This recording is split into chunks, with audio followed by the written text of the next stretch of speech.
অয়নবাবু, আপনাকে আমি একটাই প্রশ্ন জিজ্ঞেস করব, এই বাংলাতে মমতা বন্দ্যোপাধ্যায় যেগুলো করছেন বা বঙ্কিমচন্দ্রকে নিয়ে একদম একাডেমিক জায়গা থেকে যে জিনিসটা হওয়ার কথা ছিল, আদপে কি হয়েছে?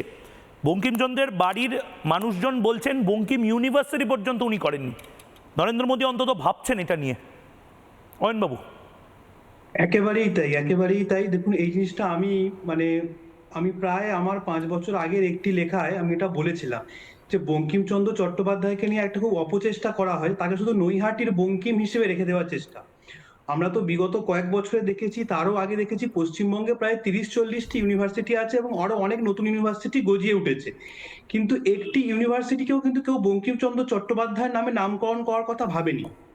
বঙ্কিমচন্দ্র চট্টোপাধ্যায়ের যেটা চিন্তা ভাবনা, আজকে তো বন্দে মাতারমের 150 বছর হচ্ছে, অথচ এই নিয়ে কিন্তু কেন্দ্রীয় সরকার কর্মসূচি গ্রহণ করেছে। কিন্তু যেটা বাঙালির গর্ব যে বঙ্কিমচন্দ্র, যার বন্দে মাতারম, যে বন্দে মাতারম ধ্বনির ওপর ভিত্তি করে হাজার হাজার বাংলা মায়ের সন্তান, গোটা ভারতের সন্তান জীবন দান করেছে, যে বন্দে মাতারম ভারতের ন্যাশনাল সং, অথচ সেই বন্দে মাতারমের 150 বছর উপলক্ষে কিন্তু আমরা আমাদের রাজ্যে কোনো অনুষ্ঠান দেখতে পাচ্ছি না। এইটা হচ্ছে একটা বাজে বিষয়কে নিয়ে ইস্যু করে জিনিসটা একটা পলিটিসাইজ করার চেষ্টা, যেটা খুবই দুঃখের বিষয়, যেটা বাঙালির একটা অবনমন আমি বলবো।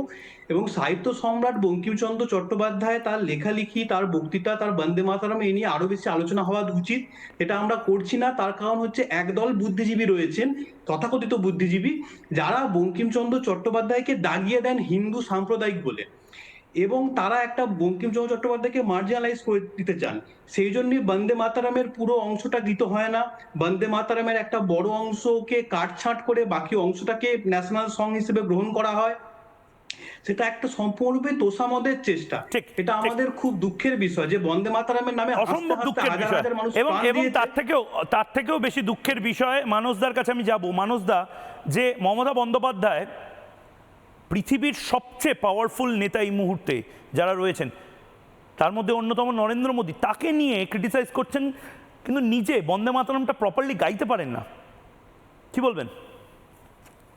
দেখো, তুমিও বাইরে থেকেছো, আমিও ভারতবর্ষের অনেক জায়গায় গেছি। গুজরাট, মহারাষ্ট্র, উত্তরপ্রদেশের একটা বড় অংশের মানুষ মনে করে যে বাঙালিদের নামের সঙ্গে দা লাগালে সেটা হচ্ছে হায়েস্ট সম্মান, যার ফলে সৌরভ গাঙ্গুলিকে তার টিমে কিন্তু সৌরভ দাদাই বলে। সুতরাং এটা আমাদের ভুল বোঝাবুঝির কারণ নেই যে হয়তো তিনি হায়েস্ট অনার হিসাবে দাটা ব্যবহার করেছিলেন, এটা মিসআন্ডারস্ট্যান্ডিং হতেই পারে। যেটা নানা ধরনের কন্টেন্ট দেখার জন্য লাইক করুন, শেয়ার করুন আমাদের ফেসবুক পেজ, সাবস্ক্রাইব করুন আমাদের ইউটিউব চ্যানেল। পাশাপাশি অন্যান্য ব্রেকিং নিউজের জন্য অবশ্যই চোখ রাখুন রিপাবলিক বাংলায়।